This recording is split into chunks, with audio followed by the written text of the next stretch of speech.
ഏട്ടാ, പെട്ടെന്ന് പോലീസിനെ വിളിക്ക്. ഉമ ഉറക്കെ കരഞ്ഞു. അർജുൻ വേഗം തന്നെ പോക്കറ്റിൽ നിന്നും ഫോണെടുത്തു. പോലീസിനെ വിളിക്കാൻ തുടങ്ങും മുമ്പ് ബൊലേറോയിൽ നിന്ന് 4-5 പേര് ചാടിയിറങ്ങി വന്നു. എന്നിട്ട് അവരുടെ കാറിന്റെ ഡോറിൽ വന്ന് തട്ടിക്കൊണ്ട് അത് തുറക്കാൻ ആവശ്യപ്പെട്ടു. മാധവനും ഉമ്മയൊക്കെ ഉറക്കെ കരയുകയാണ്. യാതൊരു കാരണവശാലും ഡോർ തുറക്കരുതെന്ന് അർജുൻ പറഞ്ഞതുകൊണ്ട് മാധവൻ അത് ലോക്ക് ചെയ്തിരിക്കുകയായിരുന്നു. എന്നാൽ അവർ ഡോർ തുറക്കുന്നില്ലെന്ന് കണ്ടതും ആ കാറിന്റെ ചില്ല് തവിട് പൊടിയാകാൻ അധിക നേരം വേണ്ടി വന്നില്ല. അർജുനെ എടുത്തവർ വെളിയിലേക്ക് ഇട്ടു. നിങ്ങൾ ആരാ? നിങ്ങൾക്കൊക്കെ എന്താ വേണ്ടത്? അർജുൻ ഉച്ചത്തിൽ നിലവിളിച്ചുകൊണ്ട് ചോദിച്ചു. ഞങ്ങൾക്ക് വേണ്ടത് നിന്നെയാടാന്ന് പറഞ്ഞ് സ്റ്റീഫൻ അവന്റെ കരണം നോക്കി ഒന്ന് പൊട്ടിച്ചു. പിന്നീട് തലങ്ങും വിലങ്ങും കൊടുത്തു. മകനിട്ട് അടി കൊടുക്കുന്നത് കണ്ട് മാധവനും പേടിയായി. അയാൾ കാറിൽ നിന്ന് ഇറങ്ങാൻ തുടങ്ങിയതും പൊട്ടിക്കിടന്ന ചില്ല് അയാളുടെ കാലിൽ തുളച്ചു കയറി. പേടിച്ച് നിലവിളിച്ചിരുന്നതല്ലാതെ ഉമയെക്കൊണ്ട് ഒന്നിനും പറ്റിയില്ല. കാരണം എന്തെന്നറിയാതെ അർജുൻ തല്ലുമിടിച്ചു കൂട്ടുകയായിരുന്നു. ഒടുവിൽ എണീക്കാൻ മേലാതെ അവൻ ആ റോഡിലേക്ക് പതിഞ്ഞു വീണു. ആ സമയത്തായിരുന്നു അകലിൽ നിന്നും ഒരു പോലീസ് ജീപ്പിന്റെ വെളിച്ചം വന്നത്. അപ്പോഴേക്കും അവന്മാർ വണ്ടിയിൽ ഓടിക്കയറി. ശേഷം അവിടെ നിന്നും അവർ തങ്ങളുടെ വണ്ടിയെടുത്ത് വേഗത്തിൽ ഓടിച്ചുപോയി. പോലീസുകാരാണ് അർജുനെ ഹോസ്പിറ്റലിലേക്ക് കൊണ്ടുപോയത്. പോലീസിന്റെ വാഹനത്തെ കയറ്റിക്കൊണ്ട് ആരാണ് അവരെ ആക്രമിച്ചതെന്നും എന്തെങ്കിലുമൊക്കെ പറഞ്ഞുവെന്നുമൊക്കെ പോലീസ് മാധവനോടും ഉമയോടും ഒക്കെ ചോദിച്ചു. തങ്ങൾക്കൊന്നും അറിയില്ലെന്നായിരുന്നു അവർ രണ്ടാളും മറുപടി കൊടുത്തത്. ഈ സമയത്ത് ഓപ്പറേഷൻ സക്സസ് എന്ന് സ്റ്റീഫന്റെ മെസ്സേജ് മാരാരുടെ ഫോണിലേക്ക് വന്നു. ചുണ്ടിൽ ഊറി വന്ന മന്ദസ്മിതത്തോടെ മാരാർ എഴുന്നേറ്റു. ബദ്രയെ ഭക്ഷണം കഴിക്കുവാനായി വിളിക്കാൻ അവൻ മുറിയിലേക്ക് പോയി. അവന്റെ ഓരോരോ കുസൃതിത്തരങ്ങൾ കാരണം ഭദ്ര ശരിക്കും വിരണ്ടു പോയിരുന്നുവെന്ന് വേണം പറയാൻ. കുറച്ചു മുന്നേ മാരാർ എടുത്തുയർത്തിയ ഭാഗമോർക്കുമ്പോൾ അവൾക്ക് കയ്യും കാലം വെറുക്കുകയായിരുന്നു. ഈ ദേവേട്ടൻ ഇങ്ങനെ തുടങ്ങിയാൽ വലിയ കഷ്ടമാകുമെന്ന് അവൾ മനസ്സിലോർത്തു. ഭദ്ര, കുഞ്ഞിനെ കെടുത്തിട്ട് പാടോ, എന്തെങ്കിലും കഴിക്കണ്ടേ? അവന്റെ ശബ്ദം കേട്ടതും ഭദ്ര ഞെട്ടലോടെ മുഖം തിരിച്ചു. വാതിൽക്ക് വന്ന് നിൽക്കുകയാണ് മാരാർ. അവനകത്തേക്ക് കയറാൻ തുടങ്ങും മുമ്പ് ഭദ്ര എണീറ്റു. കുഞ്ഞുമൂനെ കട്ടിലേക്ക് എടുത്തു. എന്നിട്ട് മാരാരുടെ അരികിലേക്ക് ഇറങ്ങിപ്പോയി. ഡൈനിങ് ടേബിളിൽ ഭക്ഷണം വിളമ്പി വെച്ചിട്ടുണ്ടായിരുന്നു അവൻ. ഭദ്രയും മാരാരുടെ അരികിലേക്ക് പോയിരുന്നു. ദേവേട്ട, എന്താടോ? ഭാവനയുടെ അച്ഛനും ഏട്ടനും ഒക്കെ ഇവിടെ ഉണ്ടായിരുന്നു അല്ലേ? ആ, അവരെപ്പോ വന്നു? അവര് വന്നപ്പോൾ താൻ ഉറങ്ങുമായിരുന്നു, അതുകൊണ്ട് അറിയാതെ പോയത്. വളരെ കൂളായിട്ട് മാരാർ പറഞ്ഞു. ഭദ്രയ്ക്ക് പിന്നെയും എന്തൊക്കെയോ ചോദിക്കണമെന്നുണ്ട്. ഇനി വല്ലതും അറിയാനുണ്ടോന്ന് മാരാർ ശബ്ദമുയർത്തിയതും ഒന്നുമില്ലെന്ന് പറഞ്ഞ് അവൾ തലകുമ്പിട്ടിരുന്നു. വയറ് നിറച്ച് ഭക്ഷണം കഴിക്കും ഭദ്ര. നീ ഇങ്ങനെ തപ്പിപ്പെറുക്കിയിരുന്നാൽ കുഞ്ഞിനുള്ള പാല് പോലും ഉണ്ടാവില്ല കേട്ടോ. അവൻ ഇത്തിരി ദേഷ്യത്തെ പറഞ്ഞു. അവനോടൊന്നും മിണ്ടാതെ ഭദ്ര കഴിക്കാനും തുടങ്ങി. മാരാരുടെ ഫോണിലേക്ക് മെസ്സേജസ് വരുന്നുണ്ടായിരുന്നു. അതുകൊണ്ട് തന്നെ അവൻ വാട്സപ്പിൽ നോക്കിയിരുന്നാണ് ഭക്ഷണം കഴിക്കുന്നത്. സ്റ്റീഫന്റെ മെസ്സേജാണ് വരുന്നത് മുഴുവനും. I am happy, thank you Stephen. Marar ഇടത് കൈകൊണ്ട് ടൈപ്പ് ചെയ്ത് അയാൾക്ക് റിപ്ലൈയും ഇട്ടു. ഇത്തിരി ചോറും കറികളുമൊക്കെ വാരിക്കഴിച്ച ശേഷം ഭദ്ര പ്ലേറ്റും എടുത്ത് എണീറ്റു. മാരാരുടെ പ്ലേറ്റും അവൾ എടുത്തുകൊണ്ടുപോയി. എല്ലാം കഴുകി വൃത്തിയാക്കി വെച്ചപ്പോൾ അടുക്കളയൊക്കെ അടച്ചിട്ടുണ്ടോ എന്ന് ഉറപ്പിക്കുവാനായി മാരാർ അങ്ങോട്ടേക്ക് ചെന്നു. നല്ല നിലാവുണ്ടായിരുന്നു. അതുകൊണ്ട് തന്നെ ജാലക വിടവിലൂടെ നിലാവെളിച്ചം മുറിയിലേക്ക് അരിച്ചിറങ്ങി. മാരാർ ശബ്ദമുണ്ടാക്കാതെ പതിയെ ജനാലയുടെ ലോക്ക് മാറ്റി. അവൻ എന്താണ് ചെയ്യുന്നത് എന്ന് മനസ്സിലാവാതെ ഭദ്ര അവനെ നോക്കി നിൽക്കുകയാണ്. അവളോട് തന്റെ അരികിലേക്ക് വരാൻ അവൻ കൈകൊണ്ട് ആംഗ്യം കാണിച്ചു. ചുളിഞ്ഞ മുഖത്തോടെ ഭദ്ര എണീറ്റു. എന്നിട്ട് മാരാരുടെ അടുത്തേക്ക് പോയി. അവൻ അവളെ പിടിച്ച് തന്റെ മുൻപിലേക്ക് നിർത്തി. മുണ്ടകൻ പാടത്തെ തണുത്ത കാറ്റ് ജാലകങ്ങളെ വകഞ്ഞുമാറ്റി അവളുടെ മുഖത്തേക്ക് വന്നടിച്ചു. ഒപ്പം ചെമ്പകപ്പൂവിന്റെ മനം മയക്കുന്ന സുഗന്ധവും അവളെ തഴുകി തലോടി കടന്നുപോയി. പറഞ്ഞറിയിക്കാനാവാത്ത വിധം ഒരു കുളിരും തുടിപ്പുമായിരുന്നു അവളുടെ മനസ്സിൽ നിറഞ്ഞു നിന്നത്. ഹൃദയം നിറഞ്ഞ പോലെ ഒരു തോന്നൽ. പേരറിയാത്ത പലവിധം പൂക്കൾ സൗരഭ്യം പൊഴിച്ചുകൊണ്ട് അകമ്പടി സ്നേഹിക്കുന്നുണ്ടെങ്കിലും സുഗന്ധറാണിയുടെ മുമ്പിൽ അവർ തോറ്റുപോയി. അത്രയ്ക്ക് അഭൗമമായ ഗന്ധം. അകലെ വാനിൽ പാലോടെ തൂക്കി നിൽക്കുന്ന പൂർണ്ണചന്ദ്രൻ. നിലയുടെ ശോഭയിൽ താരറാണികൾ ആരും തന്നെ വാനിലില്ലായിരുന്നു. അവിടെവിടെയായി കണ്ണു ചിമ്മി തുറക്കുന്ന ഒന്ന് രണ്ട് താരകങ്ങളെ മാത്രമേ അവൾക്ക് കാണാൻ സാധിച്ചുള്ളൂ. മാധവിക്കുട്ടിയുടെ ഏതോ ഒരു നോവൽ വായിച്ച പോലെ ഒരു ഫീലായിരുന്നു അവൾക്കപ്പോൾ തോന്നിയത്. മാരാരുടെ കൈകൾ അവളെ വന്ന് ചുറ്റിപ്പിണഞ്ഞതും ഭദ്ര അടിമുടി പൂത്തുലഞ്ഞു പോയി. അതെ, വടക്കുവശത്തെ കുളത്തിൽ നീലത്താമര വിരിഞ്ഞു നിൽപ്പുണ്ട്. നമുക്ക് പോയി കണ്ടാലോ? അവളുടെ അനാവൃതമായ തോളിലേക്ക് തന്റെ താടി മുട്ടിച്ചുകൊണ്ട് മാരാർ ചോദിച്ചു. പിടഞ്ഞകലാനാവാതെ ഭദ്ര ശ്വാസം അടക്കി പിടിച്ചപ്പോ മാരാർ അവളുടെ മൃദുലതകൾക്ക് നടുവിലായി ഇടനെഞ്ചിലൊന്ന് ഇക്കിളി കൂട്ടി.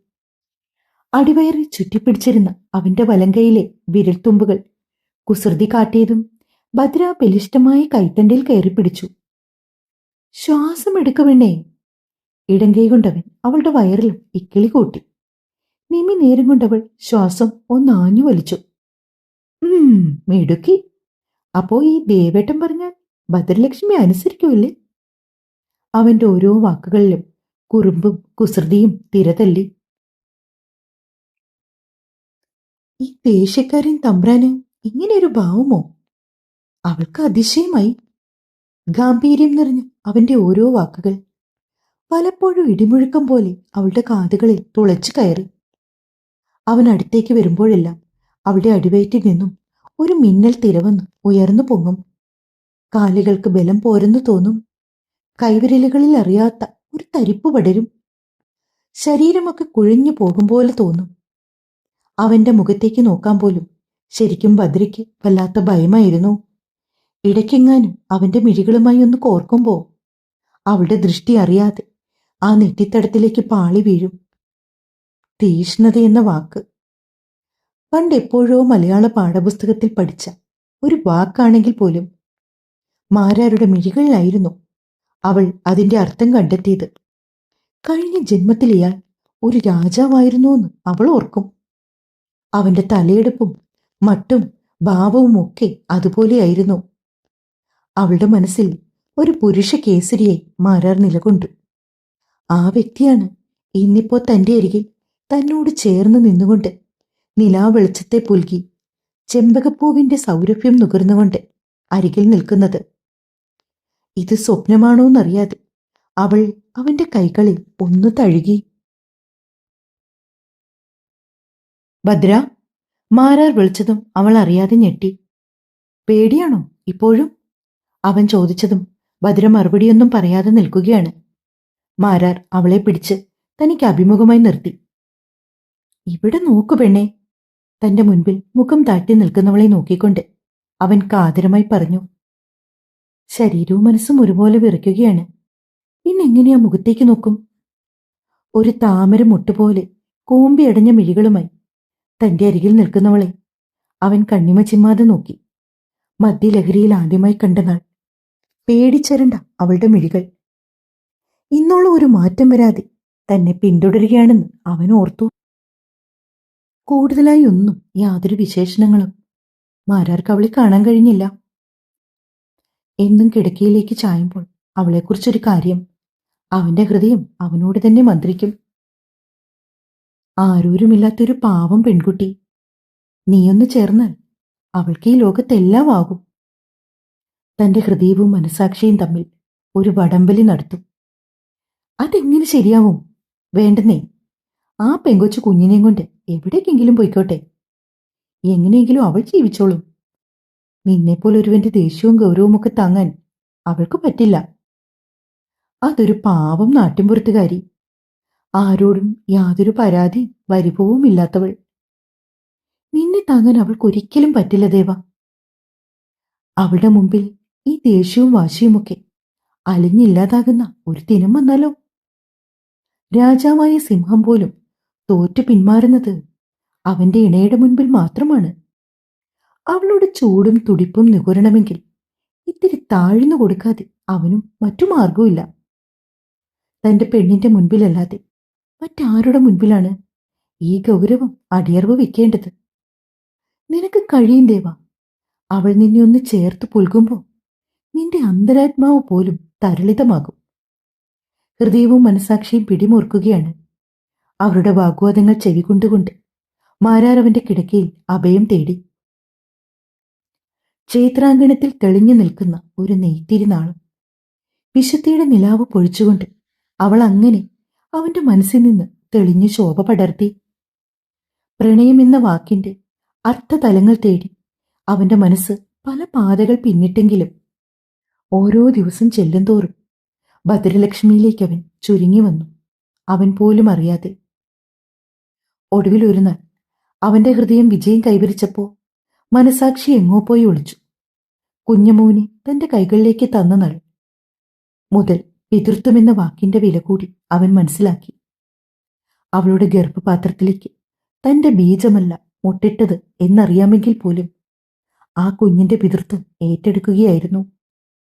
അങ്ങനെ ഭദ്രലക്ഷ്മിയും കുഞ്ഞമ്മവും അവന്റെ സ്വന്തമായി മാറി. താൻ അണിയിച്ച താലിയും കഴുത്തിലിട്ട് തന്റെ നെഞ്ചോരം ചേർന്ന് ഇന്നീ കോവിലകത്തെ അകത്തളത്തിൽ വരെ എത്തി നിൽക്കുന്ന ബന്ധം ജീവനുള്ളിടത്തോളം കാലം ഭദ്രയും കുഞ്ഞും തന്റെ കൈകളിൽ സുരക്ഷിതരായിരിക്കും. ഏറി വന്ന നിശ്വാസങ്ങൾക്കപ്പുറം ആ 4 ചുവരുകൾ നിശബ്ദരായി നിലകൊള്ളുകയാണ്. ഒരു കുളിർക്കാറ്റ് വന്ന് അവരെ തഴുകിത്തലോടി കടന്നുപോയി. ഭദ്ര, വീണ്ടും മാരാരുടെ ശബ്ദം. ഒരു വേള കൊണ്ട് അവൻ അവളുടെ അടുത്തേക്ക് അല്പം കൂടി നീങ്ങി വന്നു. ഇവിടെ നോക്കു ഭദ്ര, അവൻ പറഞ്ഞെങ്കിലും ആ മുഖത്തേക്ക് നോക്കുവാൻ ധൈര്യമില്ലായിരുന്നു. നീ എന്തിനാ ഇത്രയ്ക്ക് ഭയക്കുന്നത്? മറ്റാരുമല്ലല്ലോ, നിന്റെ ദേവേട്ടനല്ലേ പെണ്ണെ? പിടയുന്ന മിഴികൾ ഉയർത്തി അവൾ അവനെ നോക്കി. അതെ, അത്രമാത്രം ഇഷ്ടത്തോടു കൂടിയാ കൂടെ കൂട്ടിയത്. ഇനി അങ്ങനെ ഒരു സംശയം വേണ്ട. പിന്നെ എനിക്ക് പഞ്ചാരവാക്കുകൾ പറഞ്ഞ് പ്രണയിക്കാനൊന്നും വശമില്ല. ഞാനിങ്ങനെയൊക്കെ തന്നെയാണ്. ഭദ്രലക്ഷ്മി, ദേവദത്തന്മാരുടെ ഒപ്പം ഈ കോവിലകത്ത് കൂടാൻ നിനക്ക് സമ്മതമല്ലേ? തീരുമാനത്തിൽ മാറ്റമില്ലല്ലോ അല്ലേ? മറുപടിയായി അവൾ വെറുതെ ചുമൽ ചലിപ്പിച്ചു. ഇതുപോരാ, നിന്റെ നാവിൽ നിന്ന് തന്നെ എനിക്കത് കേൾക്കണം. അവൻ ഇത്തിരി ഗൗരവത്തിൽ ഭദ്രയോട് പറഞ്ഞു. എനിക്കങ്ങനെ പ്രത്യേകിച്ചൊന്നും പറയാനില്ല ദേവേട്ട, അവൾ സാവധാനം പറഞ്ഞു. പ്രത്യേകിച്ചൊന്നും പറയാനില്ലെന്നാണെങ്കിൽ ഞാൻ എന്താണ് അതിൽ നിന്ന് മനസ്സിലാക്കേണ്ടത്? മാരാർക്ക് പിന്നെയും ഗൗരവം. കുഞ്ഞമ്മൂനു വേണ്ടി നീ നിന്റെ ജീവിതം ത്യജിക്കുമൊന്നും വേണ്ടാട്ടോ. അഥവാ അങ്ങനെ എന്തെങ്കിലും കാരണത്തിന്റെ പുറത്താണെങ്കിൽ വേണ്ട. നിനക്ക് പൂർണ്ണ സമ്മതമാണോ എന്നാണ് എനിക്കറിയേണ്ടത്. പെട്ടെന്ന് ഭദ്ര അല്പം കുനിഞ്ഞു അവന്റെ 2 കാലുകളിലും തൊട്ട് നമസ്കരിച്ചു. മാരാർ ഒന്നും പ്രതീക്ഷിക്കാത്ത ഒരു നീക്കമായിരുന്നു അത്. അതുകൊണ്ട് തന്നെ അവനവളെ പിടിച്ചെഴുന്നേൽപ്പിച്ചു. മറ്റൊന്നും പറയാതെ കൊണ്ട് അവൾ അവന്റെ നെഞ്ചിലേക്ക് മുഖം ചേർത്തു. അവന്റെ ഇടനെഞ്ചിലൂടെ അവളുടെ ചുടുകണ്ണീർ ഒഴുകിയിറങ്ങി. എന്തിനാ ഇത്രയ്ക്ക് സങ്കടം? നീ എന്റെ ജീവാംശമല്ലേ പെണ്ണെ? അവളുടെ നെറുകയിൽ ഒരു മുത്തം കൊടുത്തുകൊണ്ട് മാരാർ പറഞ്ഞു. ഒപ്പം അവളുടെ ചുമലിൽ താളം പിടിച്ചു. ഭദ്ര, തിരിച്ചവളെ ഇറുക്കി പുണർന്നുകൊണ്ട് മാരാർ വിളിച്ചു. ഭദ്ര മുഖം ഉയർത്തിയില്ല. മതി കരഞ്ഞത്. ഇതുവരെയായിട്ടും നിന്റെ സങ്കടം തീർന്നില്ല പെണ്ണെ. ഒരുപാട് പറഞ്ഞുവെങ്കിലും ഭദ്ര കരച്ചിലടക്കിയില്ല. ഇത്തിരി ബലമായി തന്നെ അവൻ അവളെ അടർത്തി മാറ്റി. അവളുടെ കൺവേലികളിൽ തിങ്ങി നിന്ന നീർത്തുള്ളികളെ തുടച്ചു മാറ്റിക്കൊണ്ട് അവന്റെ അതിരം ആദ്യം പതിഞ്ഞത് അവളുടെ മിഴികളിലായിരുന്നു. അത്രമേൽ ഭയത്തോടെ തന്നെ ആദ്യമായി നോക്കിയ അവളുടെ മിഴികൾ. അവന്റെ പ്രണയ ചുംബനം ആദ്യമായി ഏറ്റുവാങ്ങിയതും ആ മിഴികളായിരുന്നു. പിടഞ്ഞുകൊണ്ട് അവൾ മുഖമുയർത്തി നോക്കി. ആരും കൊതിക്കുന്നൊരാൾ വന്നു ചേരും എന്നാരോ സ്വകാര്യം പറഞ്ഞതാവാം. അവൻ മന്ത്രിച്ചുകൊണ്ട് അവളെ തന്നിലേക്ക് ചേർത്തണച്ചു. തുടരും. എന്റെ പൊന്നോ, എനിക്ക് വയ്യ. എന്റെ മാരാരെ, ഇയാളെ ഞങ്ങൾ എങ്ങനെ മറക്കും?